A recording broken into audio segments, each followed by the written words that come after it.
Stress आपल्याला खरं म्हणजे सतत जाणवत असतो दोन पातळ्यांवरती.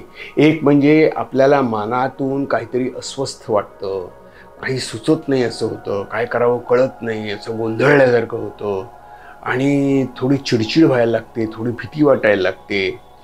हा एक मानसिक अंदाज आहे. आणि दुसरा शारीरिक असतो, म्हणजे थोडे हातपाय जरासे ढिले पडल्यासारखे वाटतात किंवा बोटांची सूक्ष्म थरथर होते किंवा श्वास कधी कधी पकडल्यासारखा वाटतो, कधी चोकिंग सेन्सेशन होतं, तर कधी पोटात अस्वस्थ वाटायला लागतं. या शारीरिक जाणीवा आहेत ना, त्या खूप महत्त्वाच्या आहेत. कारण आपल्याला जर मनाला स्थिर करायचं असेल तर मनाचा सगळ्यात जवळचा दोस्त कोण आहे, सगळ्यात बेस्ट फ्रेंड कोण आहे, तर आपलं शरीर. ते शरीर आपल्याला सिग्नल करत असतं. तर हे सिग्नल तुम्ही स्वीकारा, म्हणजे बघा, अवेअर राहा. जसं आपण रस्त्याने चालत असताना लाल, पिवळा आणि हिरवा सिग्नल असतात की नाही, चांगला ड्रायव्हर काय करत असतो, तो सिग्नलकडे पाहत असतो. तसं आपण अवेअर राहायचं की आपल्या शरीरामध्ये काय बदल होतो आहे आणि त्या शरीराचं पटकन स्कॅन करायचं. म्हणजे तणाव आहे का आपल्या शरीरामध्ये बघायचं. म्हणजे मनातला तणाव आहे ना, तो ठीक आहे म्हणायचं, पण बघा ते शरीरात काय तणाव आहे, पण त्याची जास्त भीती वाटायला लागते आणि ते मग चक्रवाढ व्याध सुरू होतं. भीतीमुळे भीती सुरू होतं. तर जस्ट स्कॅन युअर बॉडी, म्हणजे तुमचे स्नायू टाईट आहेत का, कपाळाचे स्नायू टाईट आहेत का, हाताचे स्नायू घट्ट झालेत का, दंडाचे स्नायू घट्ट झालेत का, पाय तुमचे अडकल्यासारखे झालेत का.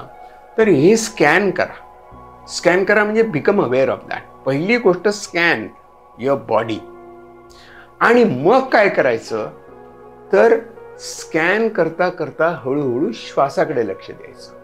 म्हणजे श्वास आपण घेतोय सोडतोय, घेतोय सोडतोय. तर जेव्हा चिंताग्रस्त असतो ना, तेव्हा आपण पुरेसा श्वास घेत नाही. म्हणजे आपल्या श्वासावरनं श्वासाची जी रिदम असतो, ताल असतो, तो बिघडतो. त्याची खोली, उंची सगळंच बिघडत जातं. मग श्वासाकडे लक्ष द्यायचं. पहिलं scan, second step breathing. Breathing करताना एकदम सोपं टेक्निक. लोक सांगतात दीर्घ श्वास घे, नाही जमत. त्यावेळेला आपण दीर्घ म्हणजे आवाज करत श्वास घ्यायचा नसतो, सहज घ्यायचा असतो. आणि दीर्घ श्वास घेण्यापेक्षा दीर्घ श्वास सोडणं महत्त्वाचं असतं. कारण जितक्या वेळेला आपण श्वास दीर्घ सोडतो ना, तितकं आपलं शरीर शांत होत जातं. म्हणजे आपण काय म्हणायचं, स्कॅन झाल्यानंतर, आता काही लोकांना मी ही ट्रिक सांगतो. श्वास घेत असताना तुम्ही टेबलावर बसलात, म्हणजे टेबलाजवळ बसलेलात आणि समोर काहीतरी मीटिंग चालली आहे किंवा प्रेझेंटेशन आहे तुमचं किंवा आणखीन काही आहे आणि तुम्हाला ताण हळूहळू जाणवायला लागतो. तेव्हा तुम्ही हळूच तुमचे हात टेबलाखाली ठेवा आणि श्वासावरती लक्ष ठेवा. म्हणजे डोळे स्थिर करून आपण ऐकतोय असं करायचं. श्वास घेताना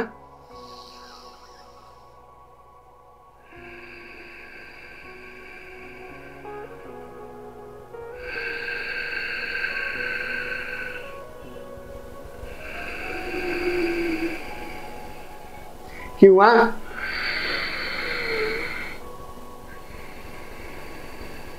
आता ही हाताची खूण महत्वाची काय आहे, कारण आपण श्वासाचं नियमन करण्याकरता आपल्या हातांचा वापर करत असतो. श्वास घेताना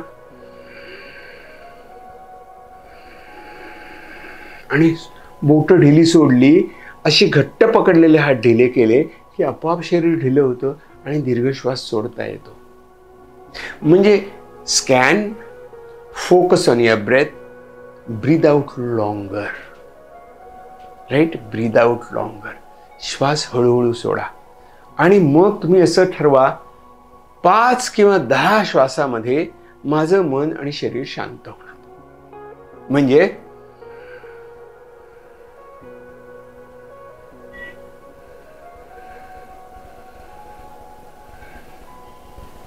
कोणाला तुमच्या मनावर, शरीरावर ताण पडतोय हे कळणार पण नाही. कारण सगळ्यांना ताण आलेला असतो, सगळेच आपापले ब्रीदिंग मध्ये अडकलेले असतात. तर ठीक आहे, पण ही ट्रिक सोपी आहे. मूठ आवळणं आणि सोडणं, म्हणजे आपल्याला शरीराला सवय लागते आणि आपण शांत होतो. आणि मग मोठा श्वास घ्यायचा